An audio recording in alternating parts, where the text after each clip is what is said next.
Bago tayo magsimula, huwag kalimutan mag-subscribe, i-like itong video, mag-comment at i-share.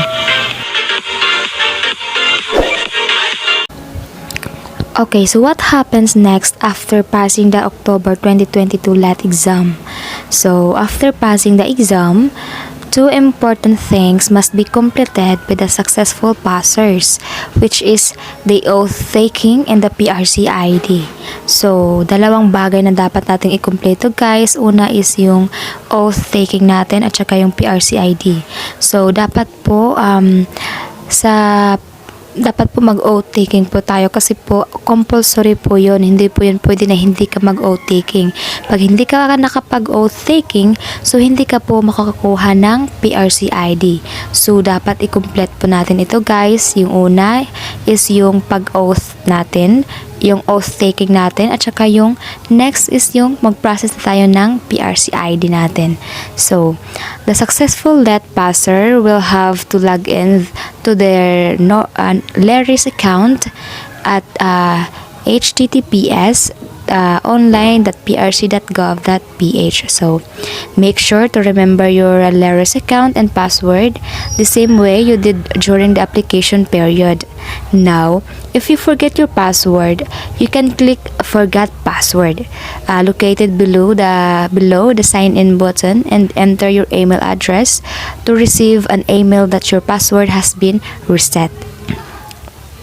So, once you sign in, click on Select Transaction and select e-oath option. So, under e-oath, select Professional Teacher and then type in your application number from your Notice of Admission or NOA.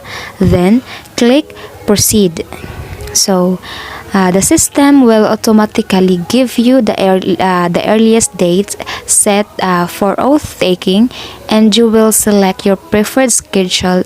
Then select Submit Application to proceed. And then a confirmation message will pop up with a summary of your transaction.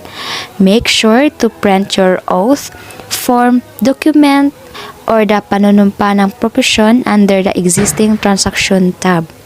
So, the successful passers, after completing the transaction via online, LARIS will receive an email from the PRC informing them of their preferred online oath taking. So, schedule and other reminders and requirements such as ceremony protocols and proper decorum during the oath taking ceremony. So, the oath taking ceremony may last an hour or less, and LAT passers must be at a Zoom meeting or other platform required by the PRC. So, 30 minutes or 1 hour before the scheduled oath-taking time. Otherwise, they will not be allowed to enter the Zoom meeting. So, ano po yung dapat natin gawin? Dapat po ando na po tayo sa Zoom room po 30 minutes before start the oath-taking ceremony. So, dapat po wag po tayong malate para po makapag-attend po tayo ng oath-taking natin, yung oath-taking ceremony. So, yun po yung dapat gawin. 30 minutes before, dapat nasa Zoom na tayo.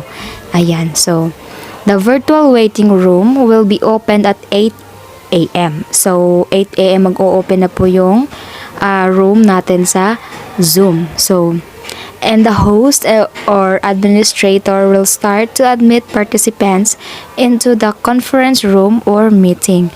So, the oath-taking ceremony normally starts at 9 a.m. So, dapat around 8 or 8:30 nakapag enter na po tayo sa Zoom natin kung saan po tayo mag oath taking. So, doon po dapat 30 minutes before or 1 hour before dapat naka-in na tayo sa room natin. Yan. So, during the oath taking ceremony, there will be an introductory message and a summary of percentage data for the October 2022 LAT. So, which includes first time, repeater, and overall passers presented by the Board for Professional Teachers. Then, proper oath-taking followed. And then, ano yung next natin gagawin after natin na mag-attend ng oath-taking ceremony? So, after taking an oath, the status of your Larry's account will be changed from pending to attended. So, successful passers must take a screenshot as proof of attending the ceremony. So, ano po yung gagawin natin? Di ba habang nasa Zoom tayo, habang nag-o-oath tayo, yun. So, kumuha po tayo ng screenshot as a proof na nakapag-attend po tayo ng ceremony. So, once done with the oath taking, go back to your Larry's account to process your PRC ID. So, after natin, after natin mag-take ng oath, so, balik tayo sa ating Larry's account. Yung Larry's account yung Larry's account, yung nag-online po tayo ng application pa lang po for board exam. So, yun po yung i-open natin, guys, yung Larry's account. So, under your Larry's account, then click select transaction and select initial registration, and then select professional teacher, and type in your application number from your notice of admission or NOA. Then click proceed. So, choose your preferred PRC regional office to select your scheduled appointment to process your PRC ID. So, payment for initial registration is 1,050 pesos. So, ang tanong, required ba na dun ka take ng oath kung saan ka kumuha ng exam? So, hindi po yun. Kung saan ka po mas malapit na lugar, so, na pwede mag-oath, so, dun ka po mag-oath taking. So, hindi po required kung saan kang lugar. Kung taga saan ka, at saka, for example, nasa Negros ka, at saka ngayon nasa Cebu ka. So, pwede na nasa Cebu ka, dyan ka sa Cebu mag-o-oath. So, to complete your online appointment, you must choose your payment option or method. The easiest and the most convenient payment methods recommended by the PRC are PayMaya and GCash. So, for initial registration requirements, unang requirement is online oath form. So, next is old notice of admission or NOA. So, dalawang passport size na picture with white background, formal with complete name tag. So, dapat white background yung passport size na photo natin, yung picture. So, dapat po naka-formal attire po, yung nakapag-collar po tayo. Collar na may collar shirt. So, ano po yung format ng name natin. So, surname, and then first name and last is yung middle name natin. So, dalawang documentary stamp din. And last, proof of attendance to the mass or virtual oath taking if needed. So, para sure po tayo, during po nag-o-oath tayo, kumuha po tayo ng screenshot. Yun po. Para po may proof po tayo na nakapag-attend po tayo ng oath taking. So, yung oath taking po natin, may possibilities po siya na mag face-to-face po. Hintayin lang po natin yung update ng PRC. Pero, there is a higher chance that there will be a face-to-face mass oath taking ceremony for the new teachers next year.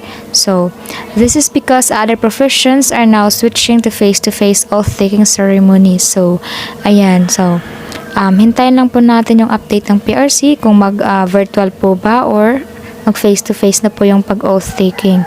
So, if a face-to-face mass oath taking occurs, all inductees must confirm their attendance by logging into their Larry's accounts by 12 noon the day before the oath taking. So, kung ma-chance naman po na mag face-to-face yung oath taking natin, so dapat po natin i-confirm yung attendance nating by mag-login po tayo sa ating Larry's account by 12 noon, alas 12 po ng tanghali, before po tayo mag-oath taking. So, for example, ngayon po tayo mag-login sa ating Larry's account, ngayong araw ng 12 noon at saka bukas yung oath taking natin.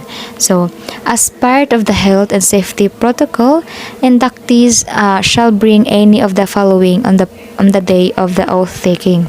So, yung dadalhin po natin is vaccination card, and kung wala namang vaccination card, pwedeng negative RT-PCR result taken within 48 hours before the oath taking. So, it is recommended that inductees register and confirm their attendance in the regions where they took their licensure exams and intend to register as professionals. So, those who are unable to attend the scheduled face-to-face mass oath taking may request an online oath taking or a special oath taking. So, pwede naman po pala pag hindi ka po nakapag-attend ng face-to-face mass oath taking, so pwede po palang mag-request ng online oath taking, a special oath taking po yun. So, maaari nyo ring isabay sa pagpapaschedule nyo ng initial registration ang pagkuha sa inyong mga certificates at authentications by schedule of appointment din po ito. At each certificates and authentications ay 75 pesos. So, may babayaran po tayong 75 pesos. So, each certificates, may babayaran po tayong 75 pesos. So, yung una is certificate authenticate of passing. Pangalawa is certificate authenticate of rating. So, pangatlo is certificate authenticate of good standing. So, take note, ang pagkuha ng certificate of registration ay nakadepende sa PRC branch kung kailan o gaano ito katagal makukuha. So, inuulit ko, certificate of registration po. So, reminders, hindi po kayo bibigyan ng PRC ng ID. So, sa ngayon, kung hindi kayo nakapag-e-oath, register doon is a must. mag-login doon sa ating Lever's account at mag-select ng transaction. So, sa ngayon po ay hindi pa po yun pwede. Hintayin lang po natin yung kung kailan po mag-post yung PRC na available na po yung oath taking natin tsaka po doon na po tayo mag-login sa ating Lever's account at mag-select ng transaction. So, hintayin po natin yung PRC na mag-post na oath taking is available. So, doon po, pwede na po tayo mag-start mag-login sa ating Lever's account at pwede na po tayo mag-select transaction. Ayun po. Hintayin lang po natin, guys. So, baka po next day or next week, so hintay-hintay lang po tayo. So ayan, again thank you for watching again. So kung di ka pa nakapag-subscribe, mag-subscribe ka na sa aking channel. Huwag kalimutan mag-comment kung ano yung gustong i-comment mo, baka masasagot natin yan. So huwag din kalimutan mag-like at i-share itong video natin. So ayan, see you on my next video.